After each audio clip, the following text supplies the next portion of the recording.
Hello বন্ধুরা, কতদিন সিম card বন্ধ রাখলে সেই নম্বর অন্যের হয়ে যেতে পারে। হ্যাঁ বন্ধুরা, একেবারে ঠিকই শুনেছেন।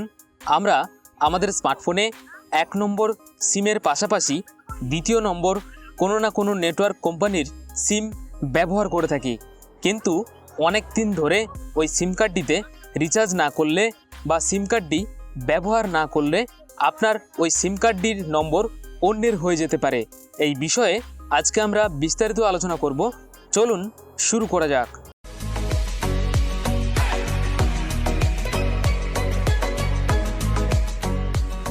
আজকাল প্রতিটি মানুষের হাতেই মোবাইল রয়েছে, আর এর জন্য দরকার একটি সিম কার্ড।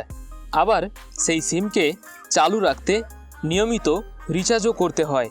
কেউ কেউ আবার একাধিক সিম নম্বর ব্যবহার করেন, কিন্তু প্রাথমিকভাবে বেশিরভাগ মানুষ একটি মাত্র সিম ব্যবহার করে। আর এমন পরিস্থিতিতে অনেকেই তাদের দ্বিতীয় নম্বরটি রিচার্জ করতে ভুলে যান। আসলে দীর্ঘ সময় ধরে যদি দ্বিতীয় নম্বরটি বন্ধ হয়ে থাকে, তাহলে এটি কোম্পানির তরফে অন্য ব্যক্তির কাছে স্থানান্তরিত করা হয়। ফলে আপনার প্রয়োজনীয় নম্বর অন্য কারো হয়ে যেতে পারে। কিন্তু অনেকেই জানেন না যে ওই নাম্বার কতদিন রিচার্জ না করলে তা অন্যের হয়ে যেতে পারে। সিম কার্ডের নাম্বার ট্রান্সফার করার আগে কোম্পানিগুলো অনেক গুরুত্বপূর্ণ কাজ করে থাকে।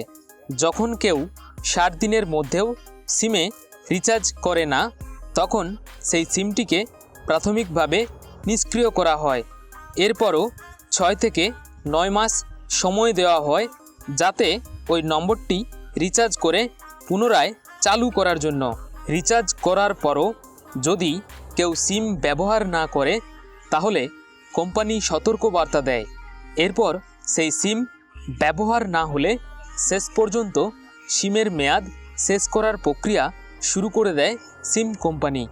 কয়েক মাসের মধ্যেই সেই সিম নম্বরটি অন্য কোনো ব্যক্তির কাছে স্থানান্তরিত করা হয়। আর এই প্রক্রিয়াটি প্রায় 1 বছর পর্যন্ত সময় নেয়। অর্থাৎ অন্যজনের কাছে সিম নাম্বার ট্রান্সফার হতে পুরো 1 বছর সময় লাগে। অর্থাৎ বন্ধুরা, আমরা এখান থেকে যে বিষয়টি জানতে পারলাম, আপনি যদি আপনার কোনো সিম কার্ডটিতে 1 বছর ধরে রিচার্জ না করেন অথবা 1 বছর ধরে সিম কার্ডটিকে ব্যবহার না করেন, তাহলে আপনার ওই সিম কার্ডের নাম্বারটি অন্য কোনো ব্যক্তির কাছে স্থানান্তরিত করা হবে। আশা করি এই বিষয়ে সকল তথ্য আমরা আপনাদের দিতে পেরেছি। যদি আমাদের দেওয়া এই তথ্যগুলি আপনার ভালো লাগে, তাহলে পরবর্তী ভিডিওর আপডেটগুলি পেতে অবশ্যই আমাদের চ্যানেলটিকে সাবস্ক্রাইব করুন এবং পাশের নোটিফিকেশান আইকনটিতে অবশ্যই ক্লিক করবেন। আর আপনার বন্ধুদের সাথে এই ভিডিওটি শেয়ার করতেও ভুলবেন না।